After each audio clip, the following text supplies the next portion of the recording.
महिलांनी खरं तर बाबासाहेबांना देवाचा दर्जा दिला पाहिजे, कारण जर आंबेडकर नसते तर वरचा देवही त्यांना धर्मांच्या अत्याचारांपासून वाचवू शकला नसता. 1950च्या आधी हिंदू महिलांना कुठल्याच प्रकारचे अधिकार नव्हते, त्यामुळे त्यांना अनेकदा अत्याचारांना सामोरे जायला लागत असत आणि हेच बाबासाहेबांना कधीही पटलं नाही.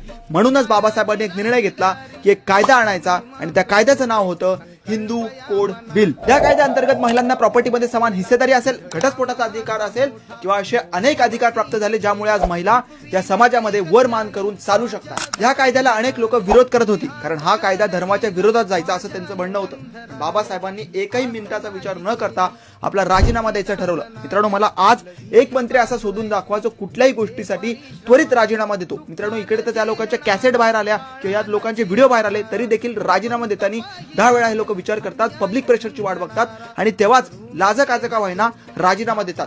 असे होते थोर बाबासाहेब आंबेडकर, त्यामुळेच त्यांना महामानव म्हटलं जातं. तुम्हाला काय वाटतं? तुमच्या प्रतिक्रिया कमेंट सेक्शन मध्ये मला नक्की सांगा. भेटूया पुन्हा एकदा नवीन व्हिडिओच्या माध्यमातून. तोपर्यंत जय हिंद, जय महाराष्ट्र. पहाट उज्ज्वल प्रखर ती ज्योत न्यायाच्या दर्शा